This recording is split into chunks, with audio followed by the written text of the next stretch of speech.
Hi hello friends, welcome to the G K smart circle YouTube channel. ಈಗ ನಾವು December 25 ಮತ್ತು 26, 2025ನೇ ಸಾಲಿನ ಪ್ರಮುಖ ಪ್ರಚಲಿತ ಘಟನೆಗಳನ್ನು ಕುರಿತು ಚರ್ಚೆ ಮಾಡೋಣ.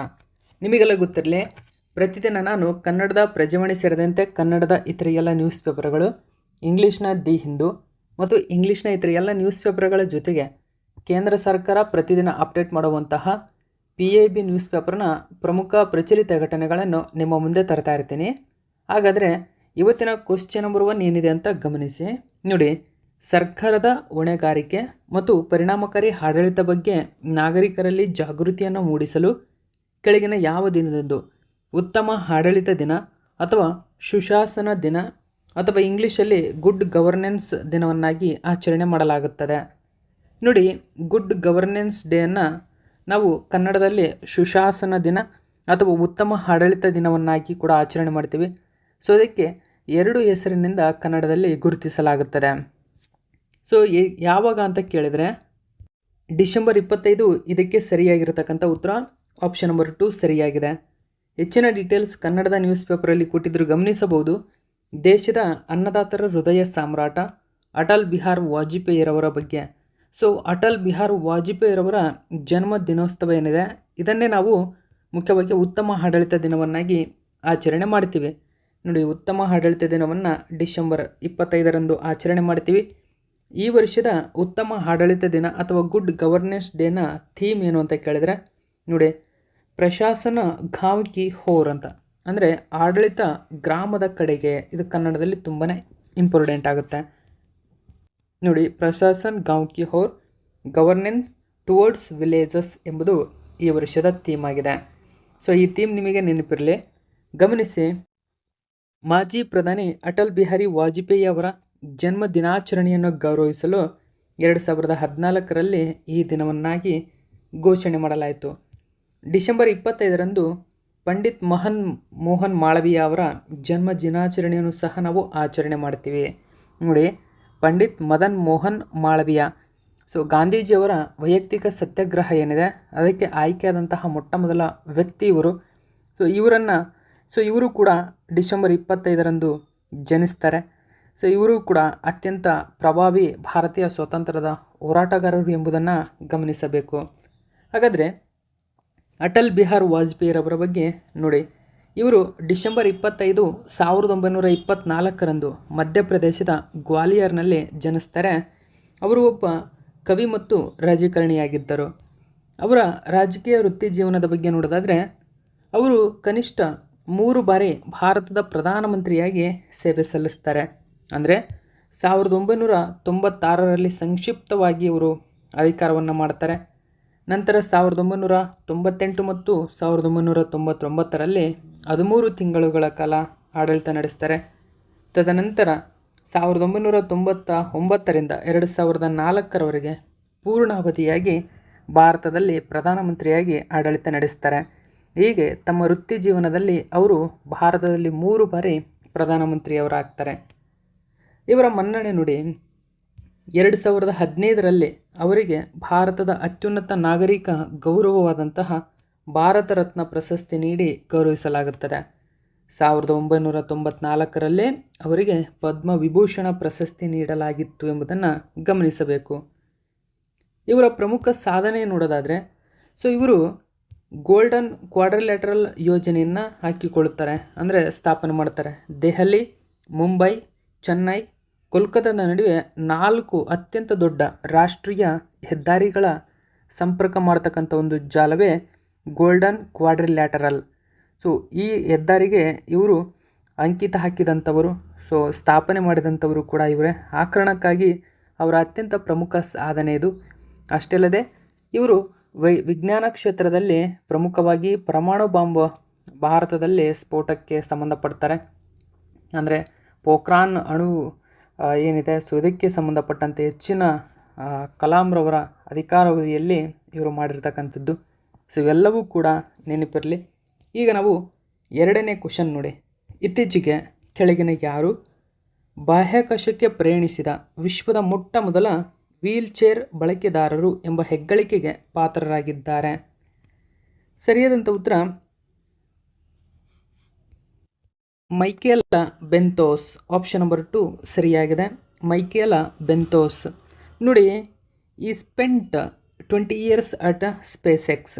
ನಾವು he making history with its biggest competitor. Okay, so ಇವರು ಸ್ಪೇಸ್ ಎಕ್ಸ್ನಲ್ಲಿ 20 ವರ್ಷಗಳ ಕಾಲ ಸೇವೆ ಸಲ್ಲಿಸಿದ್ದಾರೆ. ಗಮನಿಸಬಹುದು ಮೈಕೆಲೆ ಬೆಂತೌಸ್ ಅವರನ್ನು. ಸೊ ವೀಲ್ ಚೇರಲ್ಲಿ ಇವರು ಇರ್ತಕ್ಕಂಥದ್ದು. ಓಕೆ, ನೋಡಿ, ಬಾಹ್ಯಾಕಾಶಕ್ಕೆ ಪ್ರಯಾಣಿಸಿದ ಮೊಟ್ಟ ಮೊದಲ ವೀಲ್ ಚೇರ್ ಬಳಕೆದಾರರು ಅಂದರೆ ಜರ್ಮನ್ ಮೂಲದ ಏರೋಸ್ಪೇಸ್ ಇಂಜಿನಿಯರ್ ಆಗಿರ್ತಕ್ಕಂಥ ಮೈಕಲಾ ಬೆಂತೋಸ್. ಅವರು ಡಿಸೆಂಬರ್ 2025 ನೋಡಿ, ಬ್ಲೂ ಒರಿಜಿನ್ ಎಂಬ ನ್ಯೂ ಶೆಫರ್ಡ್ ಏನಿದೆ ನೋಡಿ, ಬ್ಲೂ ಒರಿಜಿನ್ ಎಂಬುದು ಒಂದು ಬಾಹ್ಯಾಕಾಶ ಸಂಸ್ಥೆ ಆಗಿದೆ. ಇದರ ಮೂಲಕ ನ್ಯೂ ಶೆಫರ್ಡ್ ರಾಕೆಟ್ ಇದೆ. ಈ ನ್ಯೂ ಶೆಫರ್ಡ್ ರಾಕೆಟ್ನ ಮೂಲಕ 100 ಕಿಲೋಮೀಟರ್ ಎತ್ತರದ ಕರ್ಮನ್ ಲೈನ್ ದಾಟಿ ಬಾಹ್ಯಾಕಾಶಕ್ಕೆ ಪ್ರಯಾಣಿಸಿದಂತಹ ಮೊಟ್ಟ ಮೊದಲ ವೀಲ್ ಚೇರ್ ಬಳಕೆದಾರರು ಇವರು.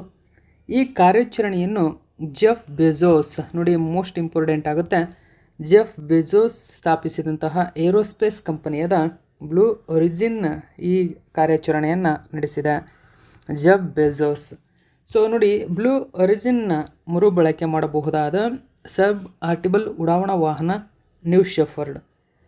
ಈ ಕಂಪನಿಯ ಟೆಕ್ಸಾಸ್ ಏನಿದೆ ಉಡಾವಣಾ ಪ್ಯಾಡ್ನಿಂದ ಉಡಾವಣೆ ಮಾಡಲಾಗಿದೆ. ಸೊ ಇದ್ರ ಬಗ್ಗೆ ನೆನಪಿರಲಿ. ನೆಕ್ಸ್ಟು 3ನೇ ಕ್ವಶನ್ ನೋಡಿ, ಇತ್ತೀಚೆಗೆ ಕೆಳಗಿನ ಯಾವ ದೇಶವು ಡಿಸೆಂಬರ್ 21 ರಿಫ್ಲೆಕ್ಷನ್ ಡೇ, ನೋಡಿ ಡೇ ಆಫ್ ರಿಫ್ಲೆಕ್ಷನ್ ಎಂದು ಘೋಷಣೆ ಮಾಡಿದೆ? ಸರಿಯಾದಂಥ ಉತ್ತರ ಆಸ್ಟ್ರೇಲಿಯಾ. ಹಾಗಾದರೆ ಯಾವ ಉದ್ದೇಶದಿಂದಾಗಿ ಇನ್ನು ಮುಂದೆ ರಿಫ್ಲೆಕ್ಷನ್ ಡೇ ಆಚರಣೆ ಮಾಡುವುದಾಗಿ ಆಸ್ಟ್ರೇಲಿಯಾ ಘೋಷಣೆ ಮಾಡಿದೆ ಅಂತ ಕೇಳ್ತಾರೆ. ನೋಡಿ, Australia declares December 21 as day of reflection to honour Sydney terror attack victims. ಗಮನಿಸಬಹುದು, ಆಸ್ಟ್ರೇಲಿಯಾದ ರಾಜಧಾನಿ ಸಿಡ್ನಿಯಲ್ಲಿ ಟೆರರಿಸ್ಟ್ಗಳ ಅಟ್ಯಾಕ್ ಆಗುತ್ತೆ. ಅಲ್ಲಿ ಹಲವಾರು ಜನರು ಜೀವ ಕಳೆದುಕೊಳ್ತಾರೆ. ಸೊ ಈ ಕರಾಳ ದಿನವನ್ನು ಅವರು ಡೇ ಆಫ್ ರಿಫ್ಲೆಕ್ಷನ್ ಎಂಬ ಹೆಸರಿನೊಂದಿಗೆ ಆಚರಣೆ ಮಾಡಲಾಗ್ತಾ ಇದೆ. ಓಕೆ, ಈ ಒಂದು ನ್ಯೂಸ್ ಪೇಪರಲ್ಲಿ ಮಾಹಿತಿ ಕೊಟ್ಟಿದ್ದರು, ಇದು ಕೂಡ ನೆನಪಿರಲಿ ನಿಮಗೆ. Okay, day of reflection. ಮುಖ್ಯವಾಗಿ ಗಮನಿಸಿ, ಯಹೂದಿ ಸಮುದಾಯದೊಂದಿಗೆ ಒಗ್ಗಟ್ಟನ್ನು ವ್ಯಕ್ತಪಡಿಸಲು ಈ ದಿನವನ್ನಾಗಿ ಘೋಷಣೆ ಮಾಡಲಾಗಿದೆ. ಅಂದು ಡಿಸೆಂಬರ್ 14 15 ಜನ ಸಾವನ್ನಪ್ತಾರೆ. ದಾಳಿ ನಡೆಯುತ್ತದೆ. ಅಲ್ಲಿ 41 ಜನರು ಇಲ್ಲಿ ಗಾಯಗೊಳ್ಳುತ್ತಾರೆ. ಪೊಲೀಸರು ದಾಳಿಕೋರರಲ್ಲಿ ಒಬ್ಬನಾಗಿರ್ತಕ್ಕಂಥ ಸಾಜಿದ್ ಅಕ್ರಮ್ ಎಂಬುವನ್ನ ಕೊಂದಾಕ್ತಾರೆ. ಆಸ್ಟ್ರೇಲಿಯಾದ ಬಗ್ಗೆ ನೋಡಿ, ಆಸ್ಟ್ರೇಲಿಯಾದ ರಾಜಧಾನಿ ಕ್ಯಾನ್ಬೆರಾ, ಕರೆನ್ಸಿ ಆಸ್ಟ್ರೇಲಿಯನ್ ಡಾಲರ್, ಮೊನಾರ್ಚ್ ಪ್ರಸ್ತುತ ಯಾರು ಅಂತ ಕೇಳಿದರೆ ಚಾರ್ಲ್ಸ್ III. ಓಕೆ, ನೆಕ್ಸ್ಟ್ ನಾವು 4ನೇ ಕ್ವಶನ್ ನೋಡೋಣ. ಭಾರತದಲ್ಲಿ ಪ್ರತಿ ವರ್ಷ ಕೆಳಗಿನ ಯಾವ ದಿನಾಂಕದಂದು ರಾಷ್ಟ್ರೀಯ ರೈತರ ದಿನ ಅಥವಾ ಕಿಸಾನ್ ದಿವಸ್, ನೋಡಿ national farmers day or Kisan Diwas ಅನ್ನಾಗಿ ಆಚರಣೆ ಮಾಡ್ತೀವಿ? ಡಿಸೆಂಬರ್ 23 ಇದಕ್ಕೆ ಸರಿಯಾಗಿರ್ತಕ್ಕಂಥ ಉತ್ತರ.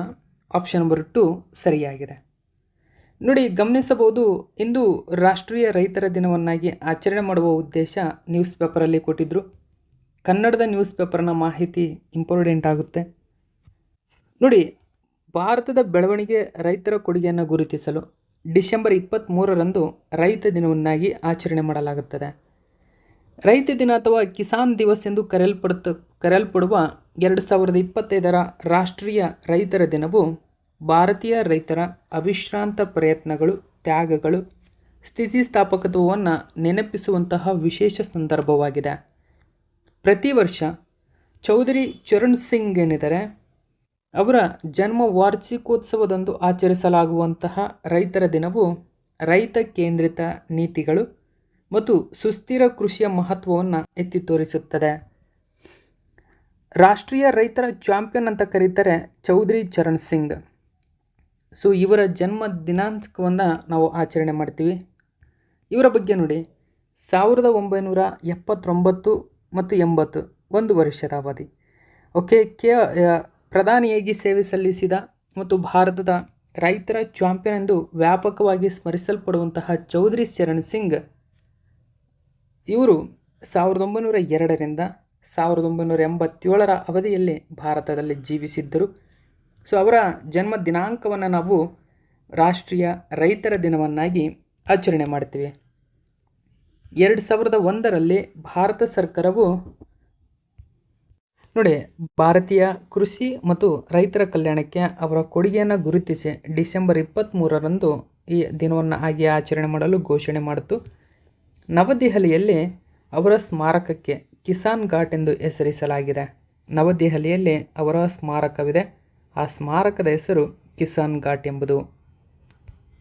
ಇನ್ನು ನೋಡಿ, ರಾಷ್ಟ್ರೀಯ ರೈತರ ದಿನದ ಈ ವರ್ಷದ ಥೀಮ್ ಏನು ಅಂತ ಕೇಳಿದ್ರೆ, ವಿಕಸಿತ್ ಭಾರತ್ 2047, ಭಾರತೀಯ ಕೃಷಿಯನ್ನು ಜಾಗತೀಕರಣಗೊಳಿಸುವಲ್ಲಿ FPO ಪಾತ್ರಗಳು ಅಂತ ನೋಡಿ. ಇಂಗ್ಲೀಷಲ್ಲೂ ಕೂಡ ಕೊಟ್ಟಿದ್ದೀನಿ, ಇದನ್ನು ಬರ್ಕೊಳ್ಳಿ, ಇಂಪಾರ್ಟೆಂಟ್ ಆಗುತ್ತೆ.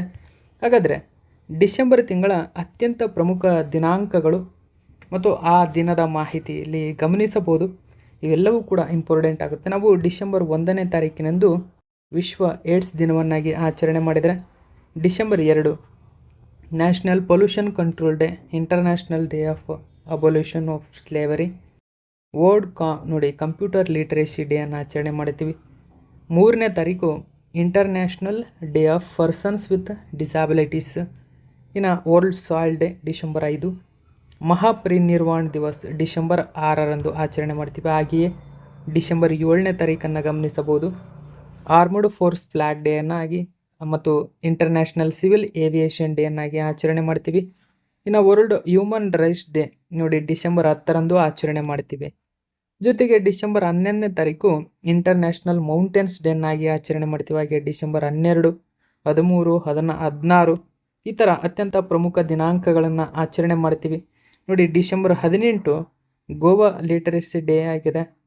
ಮತ್ತು ಡಿಸೆಂಬರ್ 18ನೇ ತಾರೀಕು ಅದೇ ದಿನ international migrants day.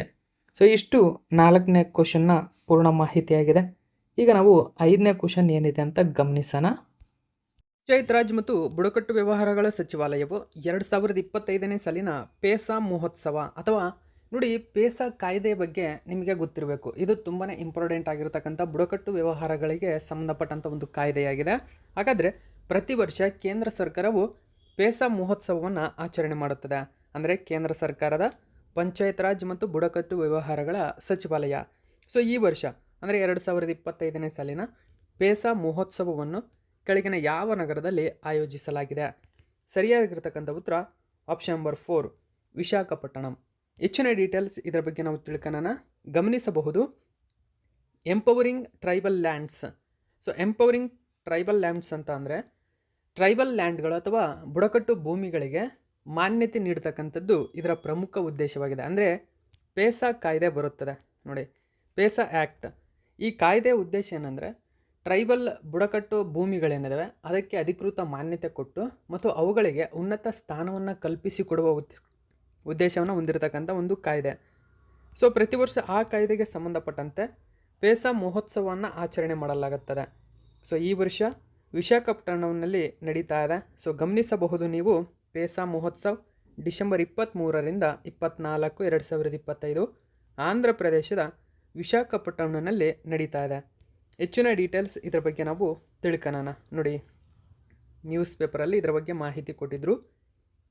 Panchayat Raj ಮತ್ತು ಬುಡಕಟ್ಟು ವ್ಯವಹಾರಗಳ ಸಚಿವಾಲಯವು ಜಂಟಿಯಾಗಿ ಪ್ರತಿ ವರ್ಷ ಡಿಸೆಂಬರ್ 23 ಮತ್ತು 24ರಂದು ಅಂದರೆ ಪೇಸಾ ಉತ್ಸವವನ್ನು ಆಯೋಜಿಸುತ್ತದೆ.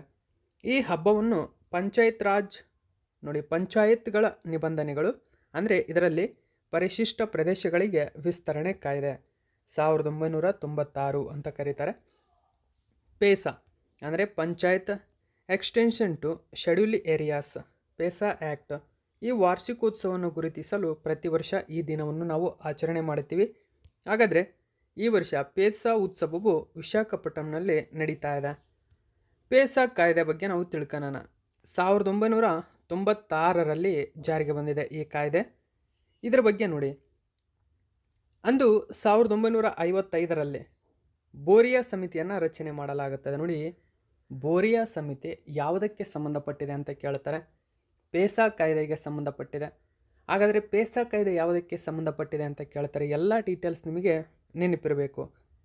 ನೋಡಿ, ಬುರಿಯಾ ಸಮಿತಿಯ ಶಿಫಾರಸುಗಳ ನಂತರ ಭಾರತದ ಪರಿಶಿಷ್ಟ ಪ್ರದೇಶಗಳಲ್ಲಿ ವಾಸಿಸುವ ಜನರಿಗೆ ಬುಡಕಟ್ಟು ಸ್ವಯಂ ಆಡಳಿತ, ನೋಡಿ ಎಂಪವರಿಂಗ್ ಕೊಡ್ತಕ್ಕಂಥ ಉದ್ದೇಶ, ಸ್ವಯಂ ಆಡಳಿತವನ್ನು ಖಚಿತಪಡಿಸಿಕೊಳ್ಳಲು ಪಂಚಾಯತ್ ರಾಜ್ ವಿಸ್ತರಣೆ ಟು ಪರಿಶಿಷ್ಟ ಪ್ರದೇಶಗಳು ಪೇಸಾ ಕಾಯ್ದೆ 1996 ಅಸ್ತಿತ್ವಕ್ಕೆ ಬಂದಿತು. ಸೊ ಇಷ್ಟು ಬಗ್ಗೆ ಇದರ ಬಗ್ಗೆ ನೆನಪಿರಲಿ. ಸೊ ಪೇಸಾ ಕಾಯ್ದೆ ಮತ್ತು ಯಾವಾಗ ಜಾರಿಗೆ ಬಂತು, ಇದರ ಉದ್ದೇಶವೇನು, ಜೊತೆಗೆ ಈ ವರ್ಷ ಪೇಸಾ ಮಹೋತ್ಸವ ಎಲ್ಲಿ ನಡೀತು. ಸೊ ಈ ತರಹದ ಸೂಕ್ಷ್ಮ ಕ್ವಶನ್ಗಳು ಎಕ್ಸಾಮ್ಗೆ ಇಂಪಾರ್ಟೆಂಟ್ ಆಗುತ್ತೆ, ನೆನಪಿರಲಿ. ನೆಕ್ಸ್ಟು 6ನೇ ಕ್ವಶನ್ ಗಮನಿಸಿ. ಚಿನ್ನಸ್ವಾಮಿ ಕ್ರೀಡಾಂಗಣದ ಕಾಲ್ತುಳಿತದ ಘಟನೆಯ ಕುರಿತು ವರದಿ ನೀಡಲು ರಾಜ್ಯ ಸರ್ಕಾರ ಕೆಳಗಿನ ಯಾರ ನೇತೃತ್ವದಲ್ಲಿ ವಿಚಾರಣಾ ಆಯೋಗ ಅಥವಾ ಸಮಿತಿಯನ್ನು ನೇಮಿಸಿದೆ? ಸರಿಯಾದಂಥ ಉತ್ತರ Michael D Cunha. So already ರಚನೆಯಾಗಿತ್ತು, ಇದು ವರದಿಯನ್ನು ಕೂಡ ಸಲ್ಲಿಸಿದೆ. ಸೊ ಈ ಮೂಲಕ ಕುನ್ಹಾ ಸಮಿತಿಯ ಶಿಫಾರಸುಗಳ ಅನುಷ್ಠಾನಕ್ಕೆ ಬದ್ಧ ಅಂತ ರಾಜ್ಯ ಸರ್ಕಾರ ತಿಳಿಸಿದೆ. ಆ ಕಾರಣಕ್ಕಾಗಿ ಸುದ್ದಿಯಲ್ಲಿರತಕ್ಕಂಥದ್ದು. ಸೊ ಇಲ್ಲಿ ಗಮನಿಸಬಹುದು, ಕನ್ನಡದ ನ್ಯೂಸ್ ಪೇಪರಲ್ಲಿ ಈ ಒಂದು ಮಾಹಿತಿ ಕೊಟ್ಟಿದ್ದರು. ಕರ್ನಾಟಕಕ್ಕೆ ಸಂಬಂಧಪಟ್ಟಂಥ ಯಾವುದೇ ಕರೆಂಟ್ ಅಫೇರ್ಸ್ ಇಂಪಾರ್ಟೆಂಟ್ ಆಗುತ್ತೆ. ಕುನ್ಹಾ ಸಮಿತಿ ಶಿಫಾರಸುಗಳ ಅನುಷ್ಠಾನಕ್ಕೆ ಬದ್ಧವಾಗಿದ್ದೇವೆ ಎಂಬತಕ್ಕಂಥ ಮಾಹಿತಿಯನ್ನು ರಾಜ್ಯ ಸರ್ಕಾರ ಇದೀಗ ತಿಳಿಸಿದೆ. ಅಂದರೆ ಸುರಕ್ಷತಾ ಕ್ರಮ ಅಳವಡಿಸಿಕೊಳ್ಳಲು KSCA ಹೊಸ ಆಡಳಿತ ಮಂಡಳಿ ಸಂಕಲ್ಪ ಕೈಗೊಂಡಿದೆ. ಸೊ ನೋಡಿ, ಗಮನಿಸಿ, RCB ತಂಡದ ವಿಜಯೋತ್ಸವದ ವೇಳೆ ಸಂಭವಿಸಿದಂತಹ ಕಾಲ್ತುಳಿತದ ದುರಂತದ ಬಳಿಕ ನ್ಯಾಯಮೂರ್ತಿ ಮೈಕಲ್ ಡಿ ಕುನ್ಹಾ ನೇತೃತ್ವದ ವಿಚಾರಣಾ ಆಯೋಗವು ಶಿಫಾರಸು ಮಾಡಿರುವ ಎಲ್ಲ ಸುರಕ್ಷತಾ ಕ್ರಮಗಳ ಅನುಷ್ಠಾನಗೊಳಿಸಲು ವೆಂಕಟೇಶ್ ಪ್ರಸಾದ್ ಸಾರಥ್ಯದ ಕರ್ನಾಟಕ ರಾಜ್ಯ ಕ್ರಿಕೆಟ್ ಸಂಸ್ಥೆಯ ನೂತನ ಆಡಳಿತ ಮಂಡಳಿ ಸಂಕಲ್ಪ ಮಾಡಿದೆ. ನೋಡಿ, ಕರ್ನಾಟಕ ಅಂದರೆ ರಾಜ್ಯ ಕ್ರಿಕೆಟ್ ಸಂಸ್ಥೆಯ ನೂತನ ಆಡಳಿತ ಮಂಡಳಿ ಏನಿದೆ, ಸೊ ಈ ನ್ಯಾಯಮೂರ್ತಿ ಮೈಕಲ್ ಡಿ ಕುನ್ಹಾ ನೇತೃತ್ವದ ವಿಚಾರಣಾ ಆಯೋಗ ಮಾಡಿದಂತಹ ಶಿಫಾರಸುಗಳನ್ನು, ಅಂದರೆ ಎಲ್ಲ ಸುರಕ್ಷತಾ ಕ್ರಮಗಳನ್ನು ಶಿಸ್ತುಬದ್ಧವಾಗಿ ಅನುಷ್ಠಾನಗೊಳಿಸಲು ಸಂಕಲ್ಪ ಮಾಡಿದೆ. ಓಕೆ, ಸೊ ಆ ಕಾರಣಕ್ಕಾಗಿ ಸುದ್ದಿಯಲ್ಲಿರ್ತಕ್ಕಂಥದ್ದು. ಇದು ಕೂಡ ನೆನಪಿರಲಿ. ಸೊ ಇಂಪಾರ್ಟೆಂಟ್ ಆಗುತ್ತೆ, ಯಾರ ನೇತೃತ್ವದಲ್ಲಿ ಈ ಆಯೋಗವನ್ನು ರಚನೆ ಮಾಡಿದ್ರು ಎಂಬುದು. ನೋಡಿ, ಇವನ್ನು ಅನುಷ್ಠಾನಗೊಳಿಸುವ ಮಾಹಿತಿಯನ್ನು ಮುಖ್ಯಮಂತ್ರಿ ಸಿದ್ದರಾಮಯ್ಯನವರು ತಿಳಿಸಿದ್ದಾರೆ. ಆ ಕಾರಣಕ್ಕಾಗಿ ನ್ಯೂಸ್ ಪೇಪರಲ್ಲಿತ್ತು. ಓಕೆ, ನೆಕ್ಸ್ಟು 7ನೇ ಕ್ವಶನ್ ಗಮನಿಸಿ. 2025ರ ಮೊಟ್ಟ ಮೊದಲ ಉದ್ಘಾಟನಾ ಆವೃತ್ತಿಯ ಸಾಫ್ ಮಹಿಳಾ ಕ್ಲಬ್ ಚಾಂಪಿಯನ್ಶಿಪ್ಪನ್ನು ಕೆಳಗಿನ ಯಾವ ಭಾರತೀಯ ಕ್ಲಬ್ ಗೆದ್ದು ಚಾಂಪಿಯನ್ ಆಗಿದೆ? ಸೊ ಇಲ್ಲಿ ಆಪ್ಷನನ್ನು ಗಮನಿಸಬಹುದು. ಇದಕ್ಕೆ ಸರಿಯಾಗಿರ್ತಕ್ಕಂಥ ಉತ್ತರ Bangladesh FC Bengal. Okay, East Bengal FC ಇದಕ್ಕೆ ಸರಿಯಾಗಿರ್ತಕ್ಕಂಥ ಉತ್ತರ. ಏನಿದು ಮಾಹಿತಿ, ಹೆಚ್ಚಿನ ಡೀಟೇಲ್ಸ್ ಇದರ ಬಗ್ಗೆ ನಾವು ತಿಳ್ಕೊಳ್ಳೋಣ.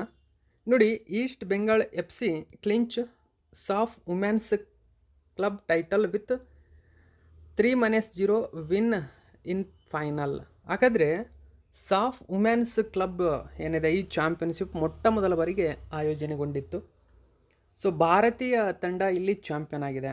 ಸೊ ಈ ಮೂಲಕ ಅಂತಾರಾಷ್ಟ್ರೀಯ ಪಂದ್ಯವೊಂದರಲ್ಲಿ ಚಾಂಪಿಯನ್ ಆಗಿರತಕ್ಕಂಥ ಮೊಟ್ಟ ಮೊದಲ ಪಂದ್ಯಾವಳಿ ಎಂಬ ಹೆಗ್ಗಳಿಕೆಗೆ ಪಾತ್ರವಾಗಿದೆ ಬೆಂಗಾಳ್.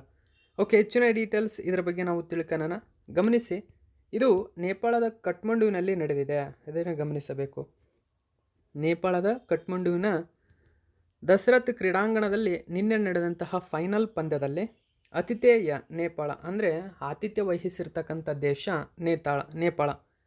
ಸೊ ಈ ನೇಪಾಳ APF ಅಂತ ಕರೀತಾರೆ, ಅಂದರೆ ಸಶಸ್ತ್ರ ಪೊಲೀಸ್ ಪಡೆ ವಿರುದ್ಧ, ಅಂದರೆ ನೇಪಾಳದ APF ವಿರುದ್ಧ 3-0 ಅಂತರದ ಪ್ರಬಲ ಜಯ ಸಾಧಿಸುವ ಮೂಲಕ ಪೂರ್ವ ಬಂಗಾಳ FC ತಂಡ, ನೋಡಿ ಪೂರ್ವ ಬಂಗಾಳ FC ತಂಡವು 2025ರ ಉದ್ಘಾಟನಾ ಆವೃತ್ತಿ ಅಂದರೆ ಮೊಟ್ಟ ಮೊದಲ ಆವೃತ್ತಿ, ಅಂದರೆ ಮೊದಲ ಬಾರಿಗೆ ಆಯೋಜನೆಗೊಂಡಿರ್ತಕ್ಕಂಥ ಕ್ರೀಡಾಕೂಟ ಇದು.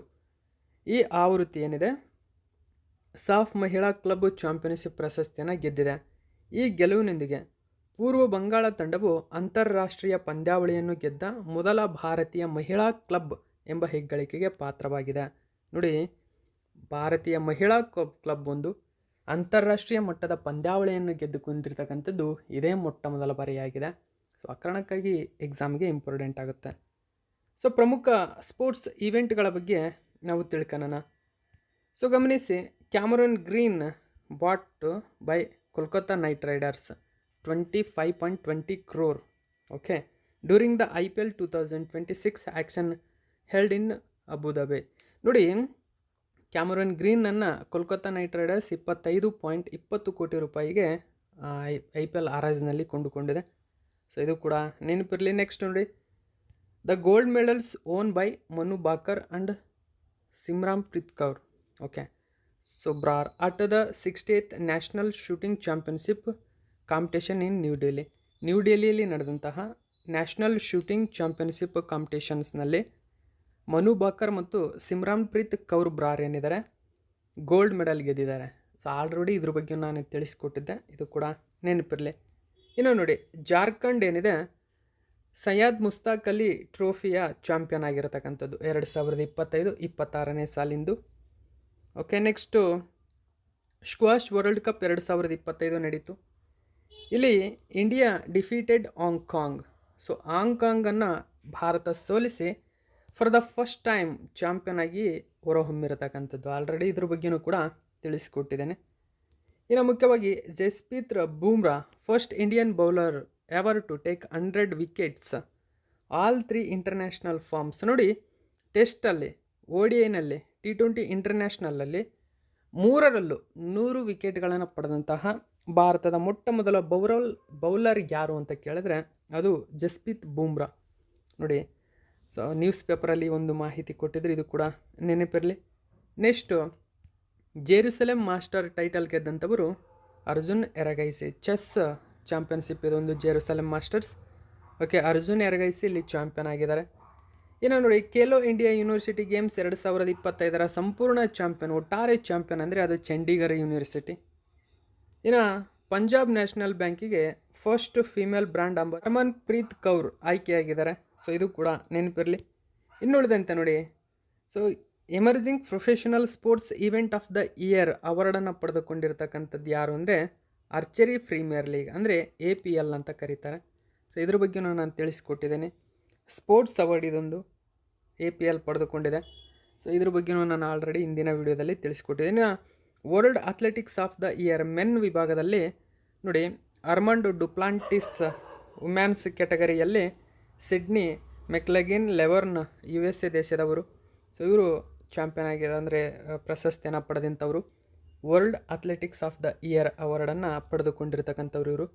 ಇನ್ನು ವರ್ಲ್ಡ್ ಸ್ಕಿಲ್ಸ್ ಏಷ್ಯಾ ಕಾಂಪಿಟೇಷನ್ ಇಂಡೆಕ್ಸಲ್ಲಿ ಭಾರತ 8ನೇ ಸ್ಥಾನದಲ್ಲಿದೆ.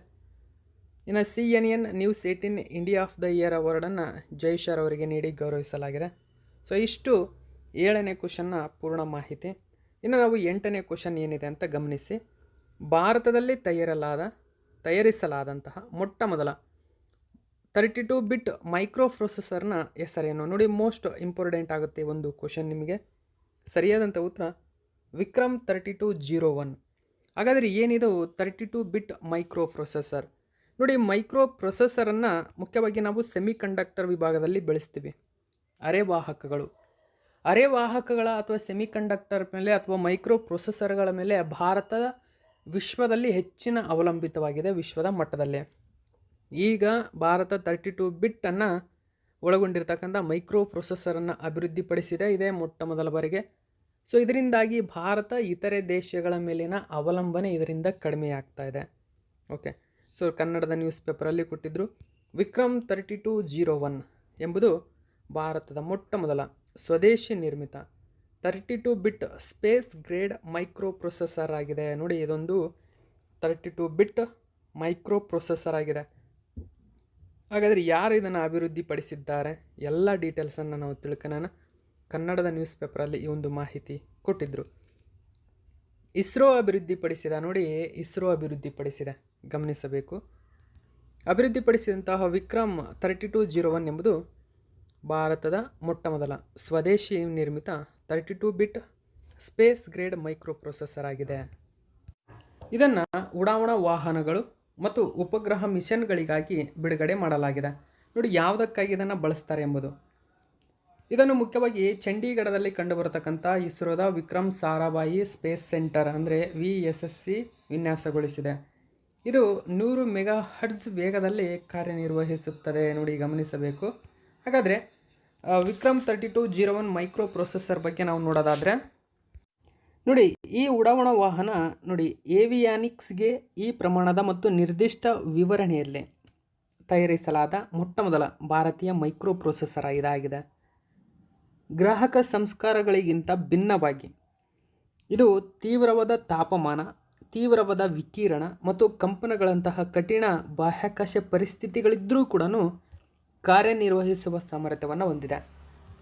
2009ರಲ್ಲಿ ಇಸ್ರೋ ಬಳಸುತ್ತಿದ್ದಂತಹ 16 ಬಿಟ್ ಚಿಪ್ ವಿಕ್ರಮ್ 1601 ನಂತರ ಇದಕ್ಕೆ ಪರ್ಯಾಯವಾಗಿ ಯಶಸ್ವಿಯಾಗಿ ತಯಾರಿಸಲಾಗಿದೆ.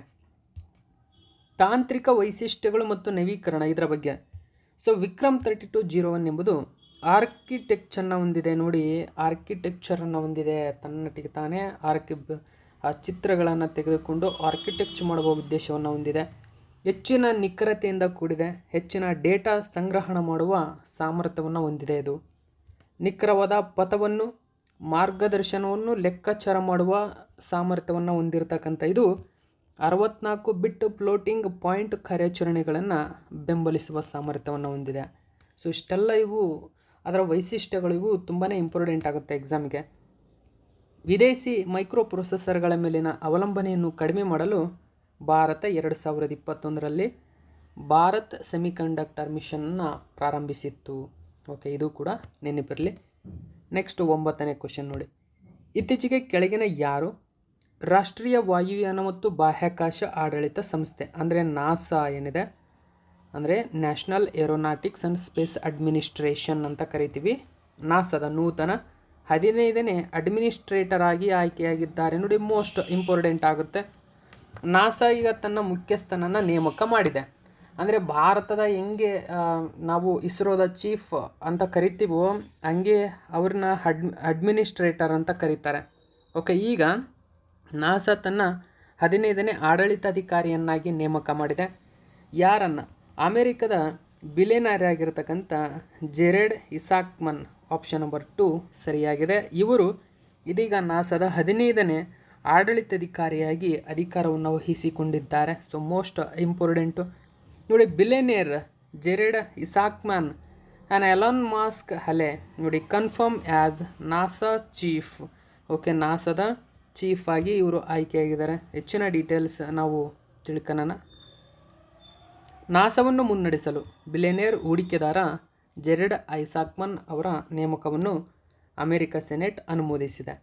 42 ವರ್ಷದ ಐಸಾಕ್ಮನ್ ಒಬ್ಬ ಹವ್ಯಾಸಿ ಜೆಟ್ ಪೈಲಟ್ ಆಗಿದ್ದು ಬಾಹ್ಯಾಕಾಶ ನಡಿಗೆ ಮಾಡಿದ ಮೊಟ್ಟಮೊದಲ ವೃತ್ತಿಪರರಲ್ಲದ ಗಗನಯಾತ್ರಿಯಾಗಿದ್ದಾರೆ. ಇವರು ಜೆರೆಡ್ ರೂಟ್ ಇವರು ಐಸಾಕ್ಮನ್ ರಾಷ್ಟ್ರೀಯ ವಾಯುಯಾನ ಮತ್ತು ಬಾಹ್ಯಾಕಾಶ ಆಡಳಿತದ 15ನೇ ಆಡಳಿತಾಧಿಕಾರಿ. ನಾಸಾ ಬಗ್ಗೆ ನೋಡಿ. ನಾಸಾ ಒಂದು ಅಮೆರಿಕದ ಸಂಸ್ಥೆಯಾಗಿದೆ. ಸೊ ಅಮೆರಿಕ ದೇಶದ ಅಂತರಿಕ್ಷಕ್ಕೆ ಸಂಬಂಧಿಸಿದ ಕೆಲಸಗಳನ್ನು ನಿರ್ವಹಿಸುವ ಹೊಣೆಯನ್ನು ಇದು ಹೊತ್ತಿದೆ. ಇದನ್ನು ಜುಲೈ 29, 1985ರಂದು ಸ್ಥಾಪನೆ ಮಾಡಲಾಗಿದೆ.